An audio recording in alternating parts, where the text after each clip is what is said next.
জানা sir YouTube চ্যানেলে তোমাদের সকলকে স্বাগত জানাই। দীর্ঘদিনের এই কয়েকটা দিন আমরা আবদার তো পেয়েছি, অসংখ্য হোয়াটসঅ্যাপ মেল, কয়েক হাজার স্টুডেন্ট ছাত্রছাত্রীর আবদার। স্যার 9-10 মাদ্রাসা সার্ভিস উত্তর দিয়েছে, একাদশ দ্বাদশের উত্তর দিয়েছে। এর উত্তর কয়েকটা প্রশ্ন একটু আমাদের সন্দেহ লাগছে, বিতর্ক লাগছে। আমরা যা পড়াশোনা করেছি তার থেকে উত্তর একটু অন্য পাচ্ছি, সেটা আমরা কি করব। তো নবম দশম একাদশ দ্বাদশের প্রায় 9টা প্রশ্ন সবাইকে ভাবিয়েছে। সেই 9টা প্রশ্ন আমি বিভিন্ন ভিডিওর মধ্য দিয়ে তোমাদের দ্রুত দিয়ে দিচ্ছি, একটু আপনারা দেখে নিন, ভেবে নিন। তবে এই উত্তর আমার উত্তর, সর্বজন বিদিত স্যার ম্যাডামদের উত্তর নয়, বোর্ডের উত্তর তো দিয়ে দিয়েছে। তাই মাদ্রাসা সার্ভিস কমিশন যে চূড়ান্ত উত্তর দিয়েছে, তাদের একটা ডেট দিয়েছে। যারা চ্যালেঞ্জ করছো বা এটা মনে হচ্ছে না এটা হবে, তাদের পার কোশ্চেন 1000 করে ফাইন সম্ভবত করেছে। তবে আমার এখানে একটা কথা বলা, 2-4টে উত্তর, 9টার মধ্যে 2-4টে উত্তর একেবারেই মিস্টেক বলে আমার মনে হয়েছে। এটা হতে পারে তারা জেনে শুনেই করেছে, তাদের অভিসন্ধি ছিল যে যদি 1000 করে পার কোশ্চেন বহু ছেলে মেয়ে চ্যালেঞ্জ করে, সব সাবজেক্টে 2-3টে করে প্রশ্ন কনফিউজিং রেখেছে। তার ফলে কী হবে, মাদ্রাসা সার্ভিস কমিশন বোর্ডের একটা ইনকাম কিন্তু বা উপার্জন হতে পারে। এটা অন্য প্রসঙ্গ। আমার 2-4টে প্রশ্ন থেকে মনে হয়েছে। তবে 9টা প্রশ্ন বা 10টা প্রশ্ন আমি আস্তে আস্তে ভিডিওতে আলোচনা করে দেবো। আজকের ভিডিওতে আমি 2টো প্রশ্ন এনেছি, এবং যে 2টো প্রশ্ন তোমাদের সবচেয়ে বেশি দ্বন্দ্ব, সেইগুলো একটু আলোচনা করব। তাই এই বিতর্কিত প্রশ্নগুলোর উত্তর একটু আমরা দেখানোর চেষ্টা করব। তবে আমার যেটুকু পড়াশোনা, আমার যে সীমিত জ্ঞান, আমি ইতিহাসের স্টুডেন্ট, একদম পাঠক, ছাত্র, সেই ছাত্ররূপে যেটুকু মনে হয়েছে আমি তুলে ধরার চেষ্টা করব। তবে আমি আবারও বলছি, এই উত্তর পর্ষদ যে দিয়েছে, যদি চেঞ্জ না করে মেনে নিতে হয়। কম্পিটিটিভ পরীক্ষায় আমরা জানি শতকরা সর্বোচ্চ 5% বা 5টা প্রশ্নের উত্তর ডিবেটিং থেকে যায়। আমরা দীর্ঘদিন ধরে আইএসএর পিলি কোশ্চেন, টাফ সিলেকশনের সিজিএল, 10+2 এমটিএস, রেল, ব্যাংকিংয়ের প্রশ্ন দেখেছি 1-2, এবং রাজ্যের ক্ষেত্রে রাজ্য যখন টাফ সিলেকশন ছিল বিভিন্ন বোর্ডে দেখেছি 1-2-3টে প্রশ্ন উত্তর মিলল না। সবচেয়ে রেলের পরীক্ষা যখন দিতে যাবে দেখবে সে রিজনিং পার্ট, জিআই পার্টে 7-8টা প্রশ্ন, তুমি এক লজিক উত্তর দিবে, তারা এক লজিক উত্তর নিয়ে নেবে, তুমি কিছু করতে পারবে না। তো এরকম আমরা মেনে নেব, সর্বোচ্চ 2-3টে প্রশ্ন যদি হয় আমাদেরকে মেনে নিয়ে এগোতে হবে, কিছু করার নেই। তবুও আমরা আশা করব সঠিক উত্তর যেন পর্ষদ নেয় বা বোর্ড নেয়, যাতে কমিশন সঠিক উত্তর ছেলেমেয়েদের দেয়, এইটুকু আশা রাখবো, এইটুকুই বার্তা রইল। এবারে এই প্রশ্নগুলোর উত্তর কি হতে পারে আমি একবার দেখানোর চেষ্টা করব। আজকে প্রথম প্রশ্ন রেখেছি আমি, মুর্শিদ কুলি খানকে কোন মুঘল সময়ের বাংলার সুবাদার নিযুক্ত করেন? এখানে যে 4টে অপশন দিয়েছে, 4টে উত্তরই কিন্তু হবে না। প্রথমেই বলে দিই, এখানে 4টে উত্তরই কিন্তু হবে না। শুধুমাত্র ঔরঙ্গজেবের পাল্লা ভারী একটা অর্থে, আর একটা অর্থে সালের বিচারে পাল্লা ভারী। উত্তর যিনি আসল হবে সেই উত্তর অপশনেই নেই। ভালো করে বলে দিই, উত্তর হবে জাহানদার শাহ। এই নামটা হচ্ছে অরিজিনাল উত্তর। এবারে ঔরঙ্গজেব উত্তর হবে, বোর্ড দিয়েছে। প্রথম বাহাদুর শাহ উত্তর হবে সালের বিচারে। কেন বলছি ব্যাখ্যা দেব। প্রকৃত উত্তর কি হবে তারও ব্যাখ্যা দিচ্ছি, জাহানদার শাহ কেন হবে। কিন্তু ফারুক সিয়ার উত্তর আমরা কি অর্থে নিচ্ছি, নবাব পদ হিসাবে নিতে পারি, নবাব চায়নি, সুবাদার চেয়েছে এখানে, সেক্ষেত্রে আমি দেখব। এবং কেন ঔরঙ্গজেব হবে আমি ব্যাখ্যা বলবো, গল্প বলবো, শুনতে হবে। ফারুক সিয়ার কেন হবে না, সুবাদার যেহেতু নবাব বলেনি তাই হবে না। প্রথম বাহাদুর শাহ কেন সালের বিচার হবে দেখতে হবে। আগে ছোট করে বলে দিই, এই যে বাংলার নবাব মুর্শিদ কুলি খাঁ, ভালো করে মনে রাখবে, যিনি ঢাকা থেকে মুর্শিদাবাদের রাজধানী আনেন এবং নিজের নামে মুর্শিদাবাদের নাম রাখে মুকসুদাবাদ। ছোট করে বলে দিই এই সোর্স যেখান থেকে আমি নিয়েছি। তবে আমার খুব আক্ষেপ যে বহু ছাত্রছাত্রী, মানে কয়েক হাজার ছাত্রছাত্রী সারা পশ্চিমবাংলা জুড়ে যেভাবে হোয়াটসঅ্যাপ করেছে, অনেকে দেখি প্রাচীন ভারত বা মধ্যযুগ বা আধুনিকের ভারতের উপরে বই বলছে, টপিকের উপরে আমি দেখলাম না যে বই রেফার করছে। এই একটা। আরেকটা, রবীন্দ্রনাথ বলেছিলেন মাতৃভাষায় শিক্ষা মাতৃদুগ্ধের সমান। মাতৃভাষায় বইয়ের সোর্স কম দিচ্ছে অনেকে, অন্য ইংরেজি ভাষায় বা অন্যান্য হিন্দি ভাষায় বই সোর্স দিচ্ছে। মনে রাখবে, ইংরেজি হিন্দি ভাষায় বই যথেষ্ট স্ট্যান্ডার্ড ভালো হয়, বাংলা ভাষায় বই নেই বা বেঙ্গলে ভালো বই পাওয়া যায় না। এই মানসিকতা যদি মাথায় ঢুকিয়ে ফেলেন, আপনি কখনো বড় হতে পারবেন না। পৃথিবীর কোনো কান্ট্রিতে বা কোনো স্টেট তুমি যাও, সেখানে দেখবে মাদার ট্যাংয়ের একটা ভীষণ গুরুত্ব আছে, যেটা বাংলাভাষীর ক্ষেত্রে আমি উল্টোটা দেখলাম। বাংলা ভাষার বই অবশ্যই ভালো ভালো বই আছে, সোর্স রাখতে হবে কিন্তু আপনাকে। ইংরেজি ভাষায় দুর্দান্ত বই আছে, কোনো সন্দেহ নেই, এবং হিন্দি ভাষাতেও কিন্তু ভালো ভালো বই আছে, সবই সোর্স দেবো। এবার এই মুর্শিদ কুলি খাঁ, এই ব্যক্তিটি একটু বুঝতে হবে যাকে আমরা চিনি জামিন আলী কুলি। এই জামিন আলী কুলি নামেও পরিচিত বাংলার কোন নবাব? আমরা সেন্ট্রাল গভর্নমেন্টে প্রশ্ন পেয়েছি, তাই জামিন আলী কুলিকে আমরা মুর্শিদ কুলি খান নামে চিনি। এই মানুষটার জন্ম সালটা আমি বলে দিয়েছি 1660 সালে উড়িষ্যা বা দাক্ষিণাত্য মালভূমিতে তার জন্ম। কনফিউজিং, কেউ বলছে নর্থ ইস্টে উত্তর পূর্ব উড়িষ্যাতে জন্ম, কেউ বলছে না দাক্ষিণাত্য মালভূমি জন্মেছিল। তো দাক্ষিণাত্য ব্রাহ্মণ রূপে আমরা ইংরেজি বই বেশি পাচ্ছি। মৃত্যু হচ্ছে 1727 30 জুন আজকের মুর্শিদাবাদ। তাহলে এই জামিন আলী কুলি বা মুর্শিদ কুলি খান জন্মসাল মৃত্যুসালের ডেটটা পেলাম। এবার জন্মকালে তিনি কিন্তু কি ছিলেন? একজন ব্রাহ্মণ, সন্দেহ নেই, সূর্য নারায়ণ মিশ্র। আমি অমলেন্দুদের একটা বই দেখাবো, সেখানে দেখানো হচ্ছে যে বাংলাতে একটা সময় যেমন আমরা দেখেছিলাম যে ব্রাহ্মণদের অত্যাচার বা ব্রাহ্মণদের যে নিয়মাবলী সেখান থেকে বেরিয়ে কিন্তু জৈন ধর্ম তৈরি হয়েছে, বৌদ্ধ ধর্ম তৈরি হয়েছে, আজীবিক ধর্ম তৈরি হয়েছে। তো ব্রাহ্মণ ধর্ম থেকে ভেঙে তৈরি হয়েছে। সেরকম দেখবে এই মালদা মুর্শিদাবাদের বহু কিন্তু হিন্দু মানুষ ছিল, অস্বীকার করতে পারবো না আমরা। সেখানেও ব্রাহ্মণদের জন্যই কিন্তু বহু মানুষ ইসলাম ধর্ম গ্রহণ করে মুসলিম হয়েছিল। এরা কিন্তু বেশিরভাগই ধর্মান্তরিত মুসলিম। সেই জন্য হিন্দুদের টাইটেল মন্ডল, বিশ্বাস, খান এইগুলো দেখবে এখনো মুসলিম সমাজে ছড়িয়ে রয়ে গেছে। দেখবে বিশ্বাস বহু মুসলিম টাইটেল পাচ্ছি, মন্ডল পাচ্ছি, খান বিভিন্ন পাই আমরা। তো যাই হোক, অন্য অন্য অন্য প্রসঙ্গ। তো এই দাক্ষিণাত্য মালভূমিতে তার জন্ম এবং মুর্শিদাবাদে তার মৃত্যু হয়েছে। কে না? সূর্যনারায়ণ মিশ্র। এই সূর্যনারায়ণ মিশ্রকে আমরা চিনি জামিন আলী কুলি বা মুর্শিদ খান। ভালো করে বুঝবে তোমরা কিন্তু। এইবারে এই যে বাংলার নবাব, এই 1717 সালে তিনি বাংলার নবাব হচ্ছে। যে নবাব পদে টানা 10 বছর ছিলেন 1717 থেকে 1727। ভালো করে বুঝে নাও। তাহলে 1717 সালে থেকে নবাব হচ্ছেন। আমাকে নবাব চায়নি, আমাকে সুবাদার চেয়েছে। এবারে বুঝতে হবে উত্তরটা কি হতে পারে। 27 ছিলেন 17 থেকে। এবারে 30তম বাংলার সুবাদার, যেটা চেয়েছে বোর্ড আমাকে, তিনি সুবাদার পদ কততম সুবাদার পরীক্ষা আসতে পারে আগামী পরীক্ষায়? 30তম সুবাদার হয়েছিলেন 1712 সালের 30 মার্চ। ডেটটা একটু মার্ক করব। 1712 30 মার্চ মুর্শিদ কুলি খাঁ বাংলার 30তম সুবাদার হয়েছিলেন। ভালো করে বুঝবে। তাহলে এই যে যখন হচ্ছেন তখন মুঘল সম্রাট কে ছিলেন? জাহানদার শাহ। কেন? অপশনেই নেই। আমি কোথাও কোনদিন পেলাম না ফারুকসিয়ার হবে, কেবল চৌরঙ্গজীবী ঠিক আছে। আমি কোথাও পেলাম না জাহানদার শাহ উত্তর হবে। কেন বলছি? দেখো, তিনি 30 মার্চ তিনি হয়েছেন 30তম বাংলার সুবাদার। জাহানদার শাহ 1712 29 মার্চ আগের দিন, আবারও বলবো 1712 সালের 30 মার্চ মুর্শিদ কুলি খাঁ 30তম সুবাদার হচ্ছে। আগের দিন 12 সালের 29 মার্চ জাহানদার শাহ ঔরঙ্গজেবের পরবর্তী সময়ে দ্বিতীয় ব্যক্তি, প্রথম বাহাদুর শাহর পরে বসছেন যিনি মুঘল সম্রাট ছিলেন, তিনি ছিলেন 13 সালের 11 ফেব্রুয়ারি। তাহলে 1712 30 মার্চ যদি সুবাদার হন, তাহলে তখন মুঘল সম্রাট কে ছিল? ফারুকসিয়ার হবে? ঔরঙ্গজেব হবে? না। প্রথম বাহাদুর শাহ হবে? না। এবারে 1707 থেকে 12, এই 12 সালের বিচারে আমরা প্রথম বাহাদুর শাহ নিতে পারি। বলে এসছি কিন্তু এই কারণে সালের বিচারে প্রথম বাহাদুর শাহ নিতে পারি। আমি ডেট জানবো না, 12 সালে তিনি ছিলেন, নিয়ে নিতে পারি। জানদার শাহ উত্তর নেই, তখন প্রথম বাহাদুর শাহ মেনে নিতে হবে। এইবারে ঔরঙ্গজেব যে যুক্তিতে দিয়েছে, আমিও ইউটিউবে ঔরঙ্গজেব দিয়েছিলাম একটাই কারণে। এখানে একটা গল্প বলবো, শুনতে হবে। দেখো, 1817 সালের 20 জানুয়ারি হিন্দু স্কুল ও কলেজ প্রতিষ্ঠা হয়েছিল। 1855 সালের 1 জানুয়ারি তারিখে হিন্দু কলেজটি প্রেসিডেন্সি কলেজে পরিণত হয়। আবার 2010 সালে গিয়ে দেখছি প্রেসিডেন্সি কলেজ প্রেসিডেন্সি বিশ্ববিদ্যালয়ে পরিণত হয়। অথচ প্রেসিডেন্সি বিশ্ববিদ্যালয়ে গিয়ে দেখুন সেখানে ইস্ট প্রতিষ্ঠা লেখা রয়েছে 1817। তাহলে দেখো, প্রেসিডেন্সি বিশ্ববিদ্যালয়ের নাম 2010 হয়েছে, কিন্তু প্রতিষ্ঠা কবে? 17 সালে দেওয়া রয়েছে।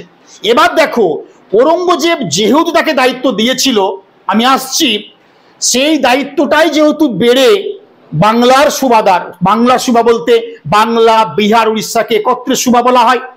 যেহেতু ঔরঙ্গজেবের সেই দায়িত্বটাই বেড়ে যাচ্ছে পরবর্তীকালে 12 সালে এসে, তাই সোর্স হিসাবে হিন্দু স্কুল কলেজ হিসাবে প্রেসিডেন্সি কলেজ উত্তর 2010 দিচ্ছি আমি। তাহলে সেই অর্থে ঔরঙ্গজেব কারেক্ট। সালের বিচারে 12 সাল প্রথম বাহাদুর শাহ কারেক্ট।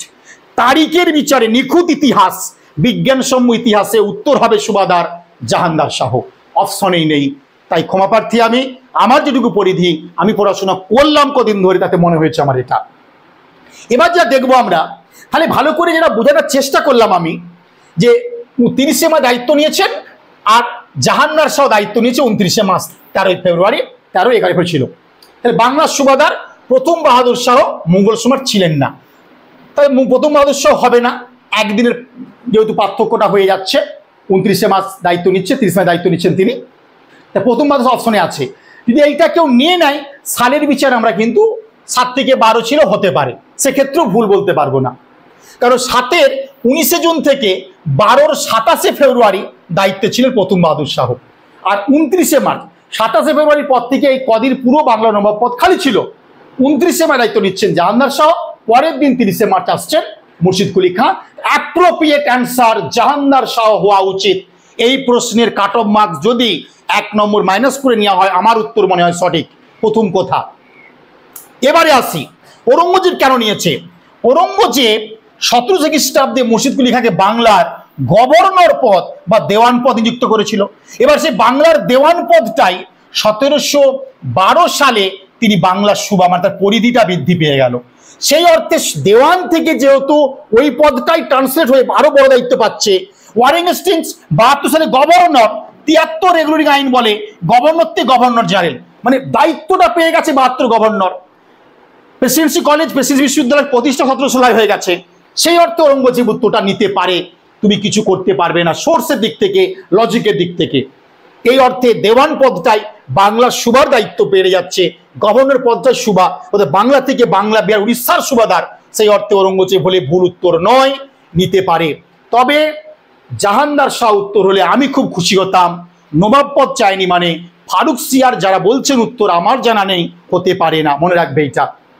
এবারে আসে 1707 খ্রিস্টাব্দে ঔরঙ্গজেব মৃত্যুর পর প্রথম বাহাদুর শাহ তাকে দাক্ষিণাত্যতে পাঠিয়ে দেয়। ভালো করে মনে রাখবে, আমাদের বেঙ্গল থেকে দাক্ষিণাতে পাঠাচ্ছে কে? প্রথম বাহাদুর শাহ।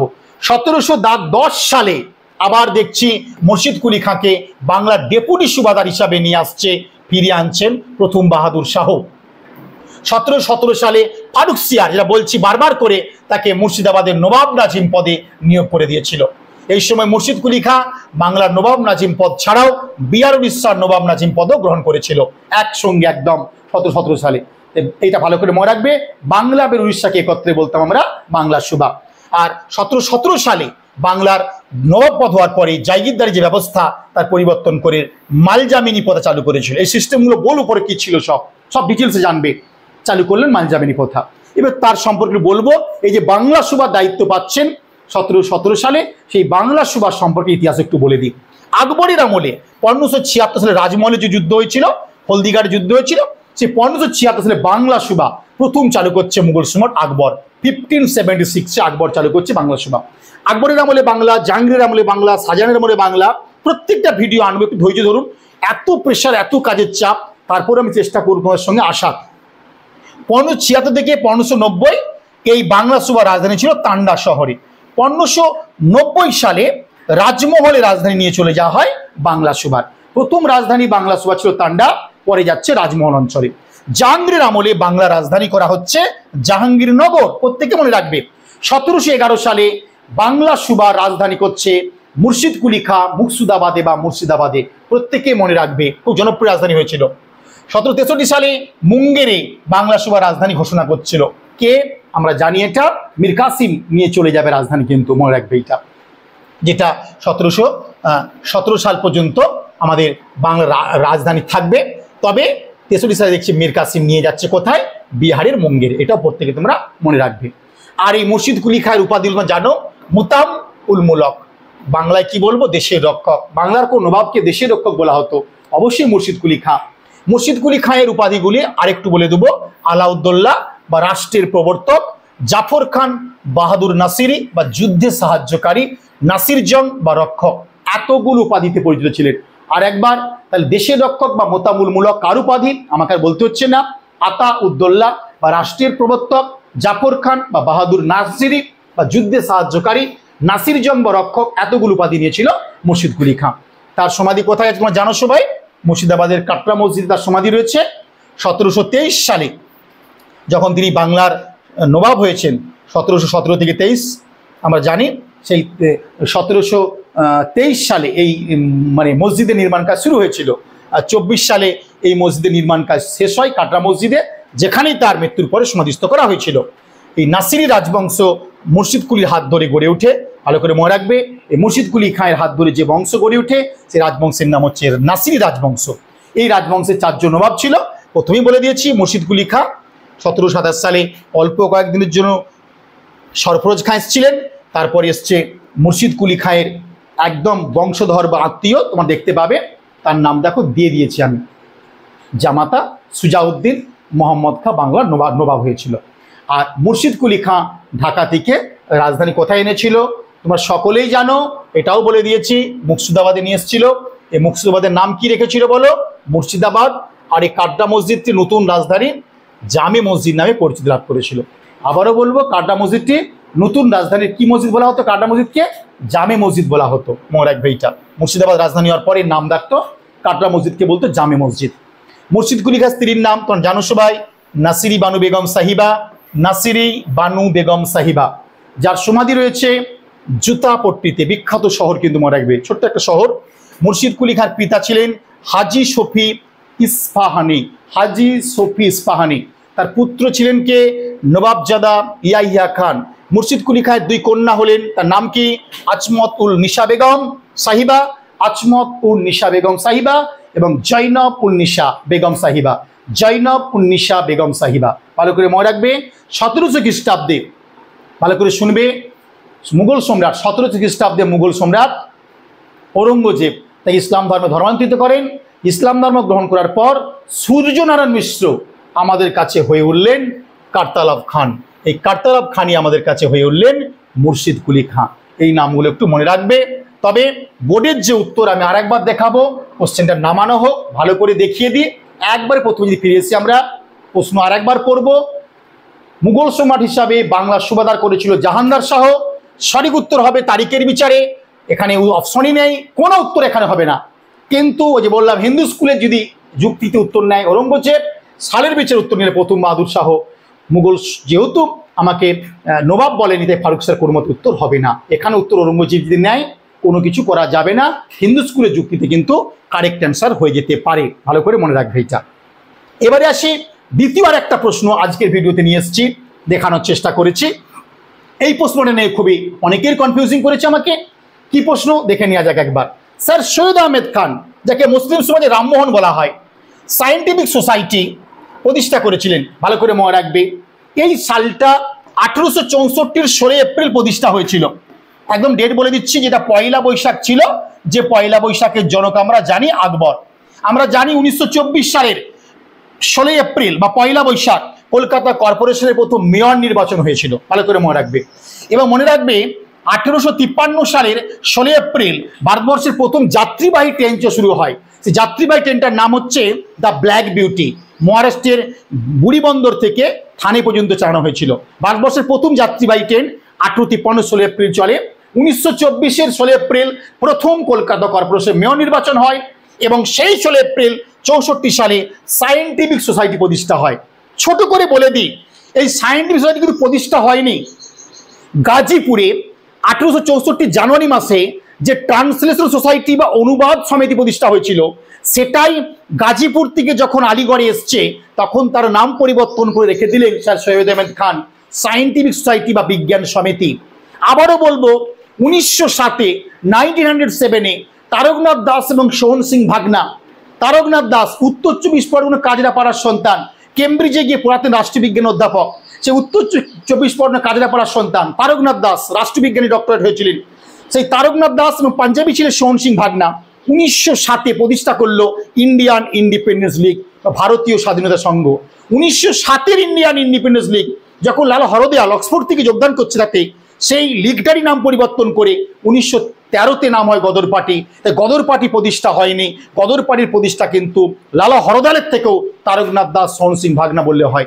1907-এর ইন্ডিয়ান ইন্ডিপেন্ডেন্স লীগ 1913 সালে গদর পার্টিতে নামাঙ্কিত হয়। ঠিক তেমনি 1864 সালের জানুয়ারি মাসে যে ট্রান্সলেশন সোসাইটি গড়ে উঠল, সেটাই গাজীপুর থেকে যখন আলিগড়ে এলো সেই ট্রান্সলেশন সোসাইটিরই নাম পরিবর্তন করে রাখা হয় সায়েন্টিফিক সোসাইটি 1864-র 14ই এপ্রিল। এটা মনে রেখে দিবে। কি অর্থে 65 নিয়েছে আমার কাছে নেই, আমি সোর্স পর্যন্ত দিয়ে যাচ্ছি। তো যাই হোক, 1859 সালে এই স্যার সৈয়দ আহমেদ খান মুসলিম সমাজের রবিনহুড, মুসলিম সমাজের ত্রাণকর্তা, মুসলিম সমাজের রামমোহন রায়, আধুনিক দ্বিজাই তত্ত্বের জনক, আধুনিক গদ্য সাহিত্যের জনক, এতগুলো নামে পরিচিত স্যার সৈয়দ আহমেদ খান 1859-এ মুরাদাবাদে গুলবান বিদ্যালয় প্রতিষ্ঠা করেছিল। কি করেছিল? গুলবান বিদ্যালয় প্রতিষ্ঠা করেছিল। 1863 সালে উত্তরপ্রদেশের গাজীপুরে ভিক্টোরিয়া ইংরেজি বালিকা বিদ্যালয় স্থাপন করেছিল। আমরা জানি 1858 সালে মহারানী ভিক্টোরিয়া দায়িত্ব নিয়েছিল, তার নামের স্মরণে ভিক্টোরিয়া ইংরেজি বালিকা বিদ্যালয় স্থাপন হয় 1863, এবং 1859 তৈরি হচ্ছে গুলবান বিদ্যালয়। ভালো করে মনে রাখবে। এই মানুষটা 59-63 সালে দুটো সংস্থা জন্ম দিলেন তা নয়, 1864 সালে এই মানুষটা জন্ম দিয়েছিল। ভালো করে দেখে নাও। কে না, ডেটটা দিয়েছি জানুয়ারি, 9 জানুয়ারি। ট্রান্সলেশন সোসাইটি বা অনুবাদ সমিতি, সেটা তৈরি করছে ইউপির গাজীপুরে। এর মূল লক্ষ্য কি ছিল? ইংরেজি এবং অন্যান্য ইউরোপীয় ভাষায় যে বৈজ্ঞানিক বই, উন্নত মানের বই, স্ট্যান্ডার্ডস বুকসগুলোকে উর্দু ভাষায়, হিন্দি ভাষায় অনুবাদ করে দেবো।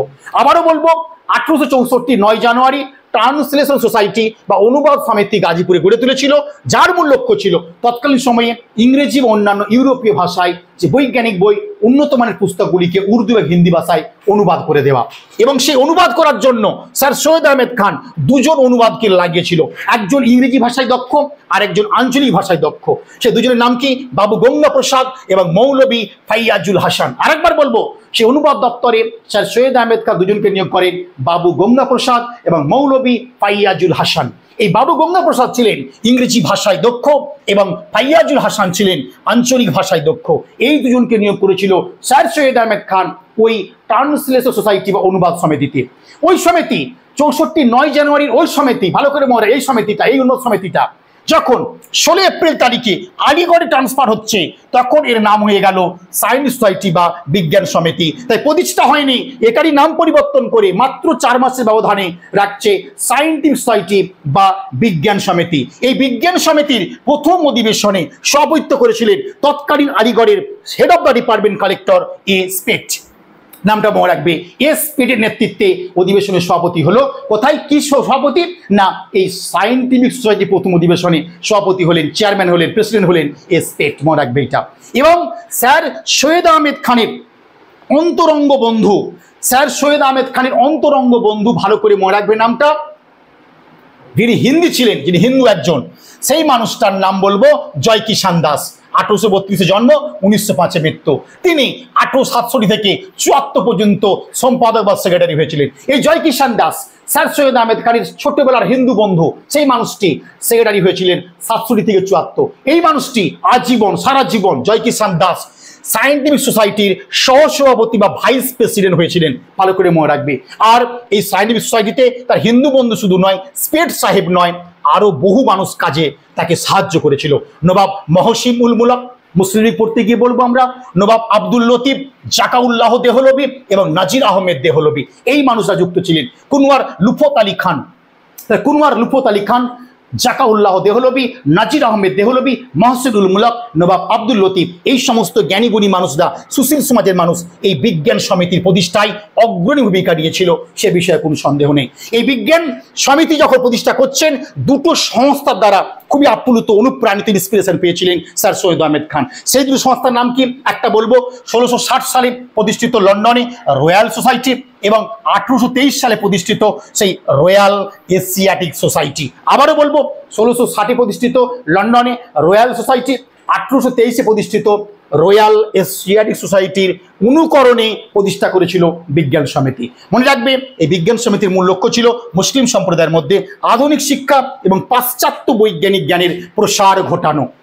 এই মানুষটাই 1846 সালে গড়ে তুলবেন মোহামেডান এডুকেশনাল কংগ্রেস। মনে রাখবে, মোহামেডানাল এডুকেশনাল কংগ্রেস। এই মানুষটা বলতে স্যার সৈয়দ আহমেদ খান, তাকে সাহায্য করবেন থিওডর বেক সাহেব। এবং এই মানুষটার আরেকটা অবদান না বললেই নয়, 1875 সালে গড়ে উঠবে আলিগড় অ্যাংলো ওরিয়েন্টাল কলেজ। এই কলেজটি 2 বছর পরে নামাঙ্কিত হবে, আলিগড় মোহামেডান শব্দ যুক্ত হয়ে যাচ্ছে, মোহামেডান। তা 1875 সালে আলিগড় অ্যাংলো ওরিয়েন্টাল কলেজ, এটি 2 বছর পরে মোহামেডান অ্যাংলো ইন্ডিয়ান কলেজে নামাঙ্কিত হয়ে যাচ্ছে। এটি অক্সফোর্ডের বা কেমব্রিজ বিশ্ববিদ্যালয়ের আদর্শে তিনি গড়ে তুলেছিলেন এবং পাশ্চাত্য শিক্ষার পাশাপাশি ইসলামিক শাস্ত্র সাহিত্যের পঠন করতে পারে তার উপর গুরুত্ব দিয়েছিল। 1920 সালে অসহযোগ আন্দোলন চলাকালীন এই মোহামেডান অ্যাংলো ইন্ডিয়ান কলেজ যেটি নামাঙ্কিত হয়েছিল আলিগড় বিশ্ববিদ্যালয়, আর এই বিশ্ববিদ্যালয়ের ছাত্ররাই 1920 সালে তৈরি করলো জামিয়া মিলিয়া ইসলামিয়া নামক সংস্থা। মনে রাখবে এটা এশিয়ার প্রথম মুসলিম বিশ্ববিদ্যালয়ের নাম আলিগড় ইউনিভার্সিটি, যেটা প্রতিষ্ঠা 1875, 1877 নাম হয়েছে মোহামেডান অ্যাংলো ইন্ডিয়ান কলেজ, যেটি 1920 সালে নাম হয়েছে আলিগড় বিশ্ববিদ্যালয়। এই দুটো আলোচনা করলাম। প্রত্যেকটা প্রশ্নের ডিবেটিংগুলো আমি আস্তে আস্তে ভিডিওগুলো দেবো, আমরা দেখবেন এই উত্তর সঠিক বলে গণ্য নয়। যারা জানাসাকে বিশ্বাস করো, আমার সীমিত পরিধি জ্ঞান যেটুকু আমি বই পড়ি তার উপর দাঁড়িয়ে উত্তরগুলো আলোচনা করলাম। তো এই দুটো ভিডিও থেকে তোমরা আগামী পরীক্ষাগুলোতে যেমন প্রশ্ন থাক নামিয়ে আসতে পারবে, দৃঢ় বিশ্বাস রইল। আর আমার প্রশ্ন অনেকেই করে, স্যার কোন কোন বই পড়েন, যদি দু একটা শেয়ার করেন। তো আজকে আমি কয়েকটা বই তোমাদের সামনে ভিডিও তুলে ধরার চেষ্টা করব।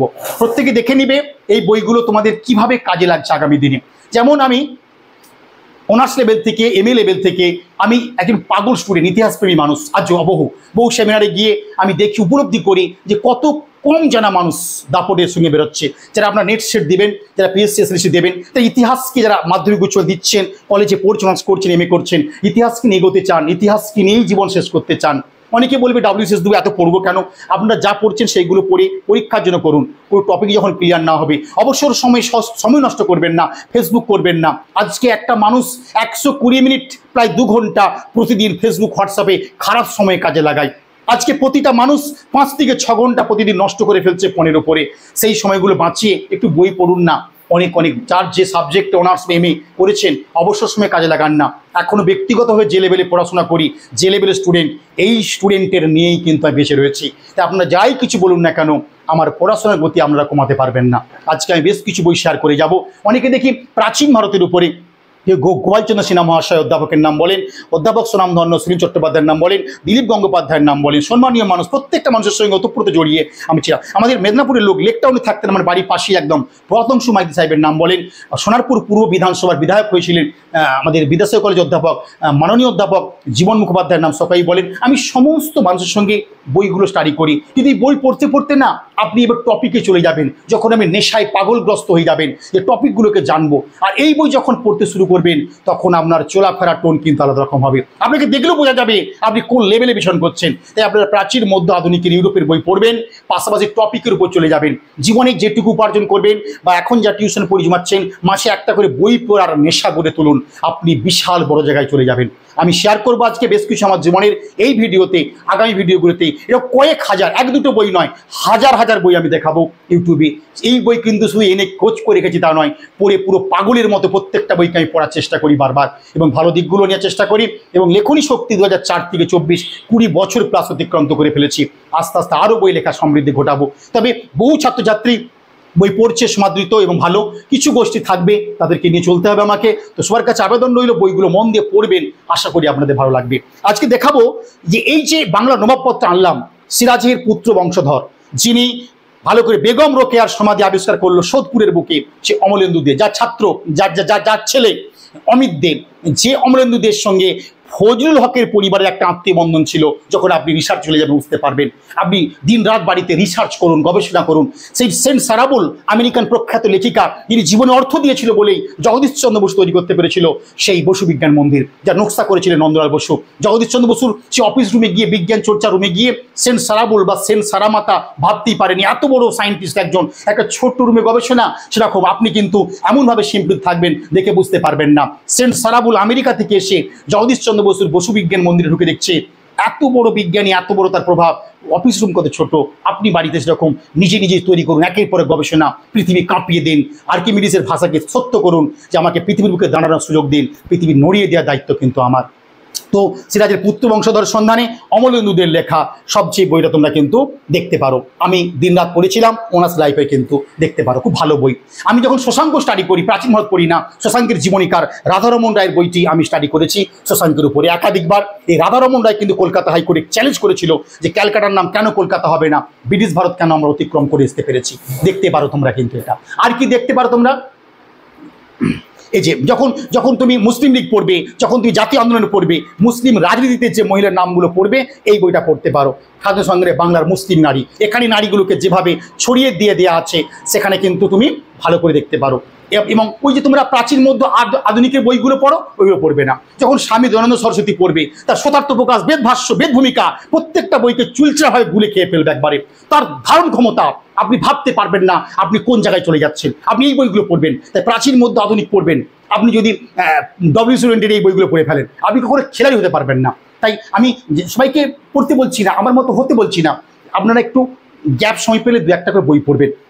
যখন বৈদিক সভ্যতা শুরু করবেন, যখন আপনি বেদ উপনিষদগুলো পড়বেন, ব্রাহ্মণগুলো পড়বেন, তখন কিন্তু আপনি এই বইটা একবার ইরফান হাবিবের পড়ে ফেললে খুব ভালো হয়। বিজয় কুমার ঠাকুরের লেখা বৈদিক সভ্যতাটা একবার স্টাডি করে ফেলবেন, তাহলে কিন্তু আপনার অনেকটা নিয়ন্ত্রণে চলে আসবেন। যখন প্রবাসী পেপার রামানন্দ চট্টোপাধ্যায় কি প্লে ছিল ব্রিটিশ ভারতবর্ষ, আইডিয়া নাই, আপনি প্রবাসী সম্পাদক রামানন্দ চট্টোপাধ্যায় এটা পড়ে চলে যাবেন না। আপনি নেট সেট দিচ্ছেন, WCC দিচ্ছেন, IS দিচ্ছেন, তখন কিন্তু লক্ষ্য রাখতে হবে আমি একজন খেলাড়ি হব। তখন আমি তার জীবনটা পড়ে নেবেন একবার, তাহলে বুঝতে পারবেন যে তিনি কী ছিলেন, এটা কিন্তু জানা আপনার দরকার আছে। আরেকটা কি আছে, মহাবিদ্য যখন পড়বেন, ভালো ভালো বই পড়বেন, কিন্তু প্রত্যেকটা পার্টে কী কী প্লে করেছিল, যখন উত্তর পূর্ব কী, দক্ষিণ ভারত কী নিয়েছিল, কি সুন্দর লিখছেন এই ব্যক্তিগুলো। তো মহাবিদ্যের উত্তর পূর্বাঞ্চল পান্নালাল রায়, এই বইগুলো পড়বেন এবং মনে রাখবেন এগুলো।